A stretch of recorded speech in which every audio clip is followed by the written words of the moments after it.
मैं अपने काम को खुद करने में समर्थ हूँ और मैं अपने काम को खुद ही कर लूँगा। कभी कभी ये अहंकार भी मनुष्य के विनाश का कारण बन जाता है। वैसे तो हम सभी महाभारत के उस घटना से परिचित ही हैं, जब भरी सभा में द्रौपदी का चीरहरण किया जा रहा था। तब श्री कृष्ण ने आकर द्रौपदी को बचा ली, उसकी साड़ी को बढ़ाकर। इसके बावजूद भी द्रौपदी कन्हैया से नाराज थी।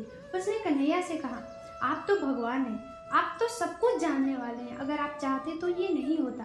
आप पहले ही आ जाते और पासा को बदल देते तो जो मेरे साथ हुआ ये कभी होता ही नहीं।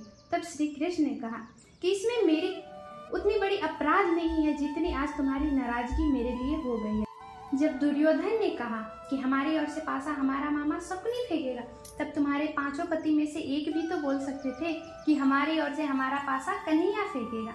फिर मैं फेंकता पासा और देखता कौन जीतता है कौन हारता है। पर उन्होंने ऐसा नहीं किया, उन्होंने मुझे याद भी नहीं किया।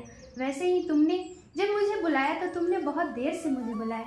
इससे पहले तुम अपने आप में सोचती थी कि मैं खुद कर लूँगी, अपने आप को खुद बचा लूँगी। तुम साड़ी पकड़ी रही, पर जब तुमने देखा कि अब तुम्हारा साड़ी नहीं बचेगा, तुम्हारी लाज नहीं बचेगी, तब तुमने दोनों हाथ जोड़कर मुझसे कहा, कन्हैया मैंने तो बचा लिया, अब तुम्हारी बारी।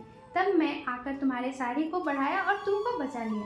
इस कहानी का सार यही है और कहने का तात्पर्य यह है कि हम कभी कभी अपने काम का श्रेय खुद लेने के लिए भगवान को भी याद नहीं करते। अगर द्रौपदी पहले ही भगवान श्री कृष्ण को याद कर लेती या फिर पांचों पांडव पासा फेंकने से पहले ही प्रभु को याद कर लिए रहते तो आज भी जुए में नहीं हारते और द्रौपदी का चीरहरण नहीं होता है। तो इससे हमें ये सीख मिलती है कि कभी भी अपने काम को करने जाए तो प्रभु को हाथ जोड़कर कह रहे कि भगवान ये जो कार्य है इसको हम नहीं कर सकते, हम नहीं जानते हैं इसमें क्या क्या करना है। आप जो जो करवाएंगे वही वही हम करेंगे।